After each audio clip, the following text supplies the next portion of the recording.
이사야 40장 1절부터 11절 말씀.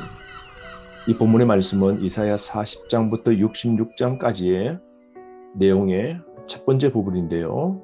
장차 전개될 바벨론 포로 시대를 배경으로 위로와 구원의 메시지를 선포하고 있습니다. 40장 1절 말씀에 보면 너희의 하나님이 이르시되 너희는 위로하라, 백성을 위로하라 말씀하시는데요. 이제 심판이 끝이라는 것이죠. 하나님께서 자비와 긍휼을 베푸셔서 바벨론 포로로 잡혀간 그 백성들을 다시 본토로 인도하실 것이라는 예언이 담겨 있습니다. 그러므로 여러분, 이스라엘 백성들이 다시 바벨론에서 70년 만에 돌아오게 되는 건 전적 하나님의 자비와 긍휼 때문이죠. 그러므로 포로된 백성들을 향한 그 위로의 메시지를 하나님께서 선지자를 통하여 예언하시는데요. 특별히 1절 말씀 위로하라 위로하라 두 번 반복해서 나옵니다. 이 말씀은 속히 위로의 말을 전하라는 하나님의 척구의 마음이 담겨 있는 것이죠. 2절 말씀 너희는 예루살렘의 마음에 닿도록 말하며 그것에게 외치라. 그 노역의 때가 끝났고 그 죄악이 사함을 받았느니라.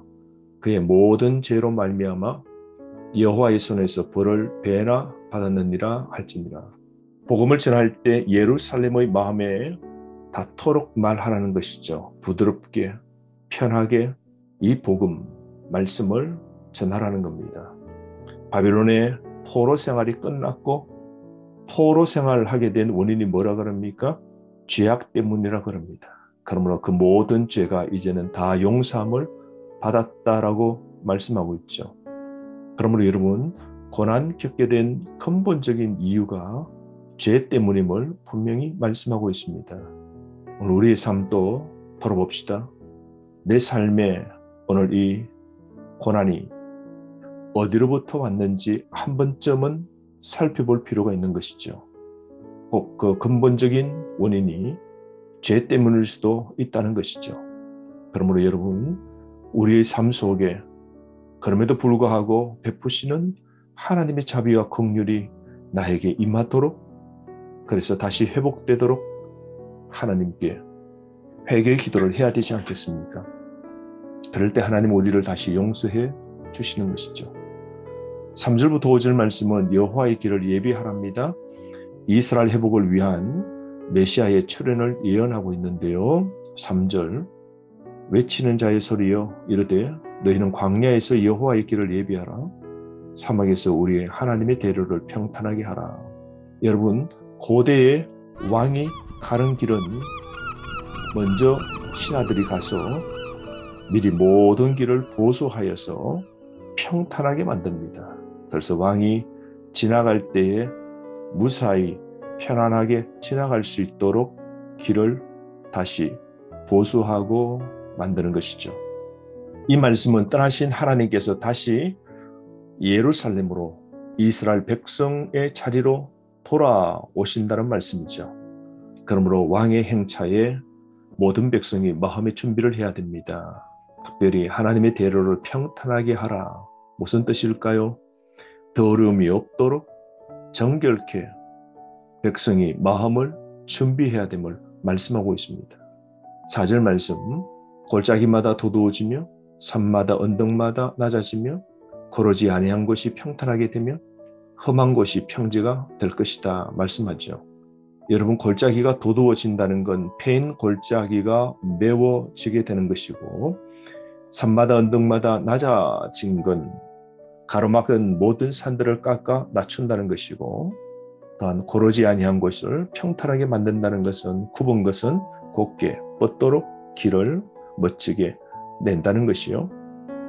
또한 험한 곳을 평지로 만드는 것은 울퉁불퉁 거친 지역을 평평하게 만드는 작업입니다.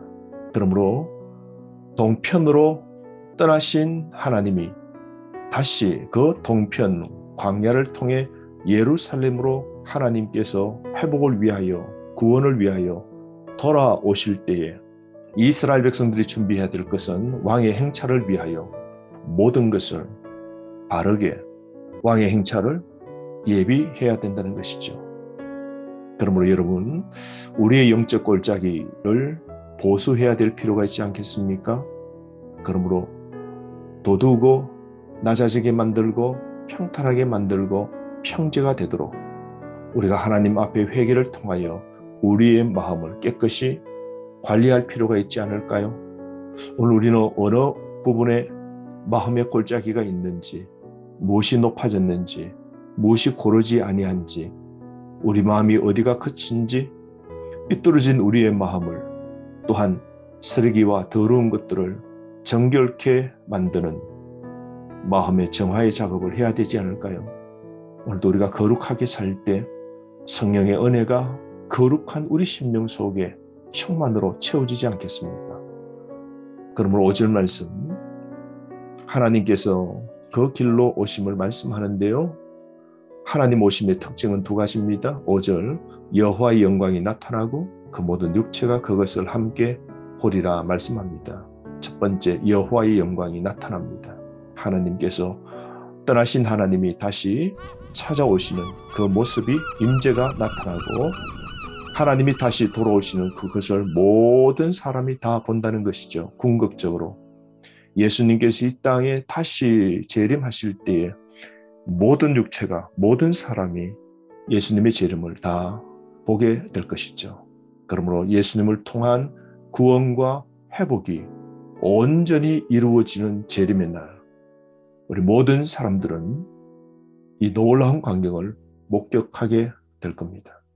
그러므로 여러분, 이스라엘 회복을 위하여 다시 재림하시고 찾아오시는 우리 예수님을 오늘도 고대하고 기대하는 마음이 있어야 되지 않겠습니까? 6절부터 8절 말씀은 광야에서 외쳐야 될 그 소리는 무엇입니까?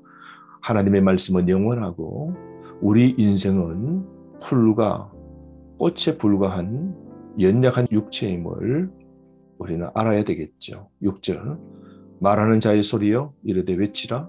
대답하되 내가 무엇이라 외치리까 하니 이르되 모든 육체는 풀이요 그의 모든 아름다움은 들의 꽃과 같으니. 우리의 육체는 풀입니다. 연약한 육신이죠. 그 모든 아름다움, 인생의 영화도 꽃 같지만, 그러나 7절, 풀은 마르고 꽃이 시드문 여호와의 기운이 그 위에 불미라. 이 백성은 실로 풀이로다. 인간의 연약함을 볼 수 있습니다. 바벨론 같은 압제에서 벗어나는 건 결코 인간의 힘으로 이루어질 수 없음을 강조하죠. 구원은 전적 인간의 행위와 노력으로 이루어지는 것 아닙니다. 오로지 우리의 구원과 회복은 전적으로 하나님의 전능하심에 달리는 것이죠. 그러므로 하나님의 기운이 훅 하고 불면 우리 인간의 모든 육체는 그 앞에서 쇠하고 시들어버리고 그리고 끝장나는 겁니다. 그러므로 8절, 풀은 마르고 꽃은 시드나 우리 하나님의 말씀은 영원히 서리라. 무슨 뜻입니까? 인간의 연약함과 하나님의 전능하심이 대조되고 있죠. 회복과 구원의 예언은 능력의 하나님의 말씀이므로 다 이루어지는 겁니다. 그러므로 오늘도 하나님께서 다시 찾아오시고 회복해 주신다는 말씀이 다 이루어질 겁니다. 그러므로 오늘도 하나님이 우리를 향하여 예언하신 모든 말씀은 훗날 1.1획도 틀림없이 이루어짐을 믿으셔야 됩니다. 9절부터 11절 말씀은 시온의 왕 여호와 하나님에 대한 말씀인데요. 그러므로 아름다운 이 복음의 소식을 널리 전하라는 겁니다. 시온으로 돌아오시는 그 하나님, 다시 찾아오시고 회복시키시는 하나님을 우리는 온 세상에 전해야 됩니다. 9절, 아름다운 소식을 시온에 전하는 자여 너는 높은 산에 오르라. 아름다운 소식을 예루살렘에 전하는 자여 너는 힘써 소리를 높이라. 두려워하지 말고 소리를 높여 유다의 성읍들에게 이르기를 너희의 하나님을 보라 하라. 여러분, 아름다운 소식을 누구나 들을 수 있도록 널리 힘써 전해야 됩니다. 누구나 들을 수 있도록 높은 산 위로 올라가 힘차게 선포해야 됩니다. 어떻게 전해야 됩니까? 두려워하지 말고 소리를 높여 복음을 전해야 됩니다. 여러분, 하나님께 택함 받은 언약의 백성에게 복음을 힘차게 전해야 됩니다. 오늘도 전도자로서 복음을 전하는 우리는 누구나 들을 수 있도록 널리 하나님의 이 복음을 힘써 전해야 하는 겁니다. 여러분, 그 전하는 복음의 핵심은 무엇입니까? 하나님입니다. 그 하나님은 어떤 분이십니까? 10절 보라, 주 여호와께서 장차 강한 자로 임하실 것이요 친히 그의 팔로 다스릴 것이라. 보라, 상급이 그에게 있고 부흥이 그 앞에 있다라고 말씀하죠. 전할 소식은 하나님에 대해서인데요, 전해야 할 메시지는 하나님이십니다. 그 하나님은 어떤 분이십니까? 10절 말씀, 강한 용사처럼 능력의 힘을 가지시고 대적을 무찌르고 백성을 구원해내시는 분이십니다. 두 번째로 그 하나님은 어떤 분이십니까? 11절, 그는 목자같이 양떼를 먹이시며 어린 양을 그 팔로 모아 품에 안으시며 젖먹이는 암컷들을 온순히 인도하시리로다. 여러분, 우리 하나님은요, 양떼를 거느리신 선한 목자이십니다. 그 하나님은 양떼를 먹이십니다. 선한 목자이신 하나님은 우리를 좋은 목초지로 오늘 또 인도하시고 유리하는 양들을 하나도 놓치지 않고 구원해내시고 그리고 양들을 향하여 다정하고 부드럽게 그렇게 다루어 주시는 겁니다. 이 좋으신 나의 구원 되신 하나님, 오늘도 바라보고 전지전능하고 강하신 그 하나님, 목자로 우리를 또한 이끌어 주시는 그 하나님을 주목하며 우리의 인생길, 연약함을 알고 하나님께서 이 땅에 오심을 기억하며 오늘도 신실하게 살아가는 저와 여러분 되기를 바랍니다. 말씀으로 승리하십시오.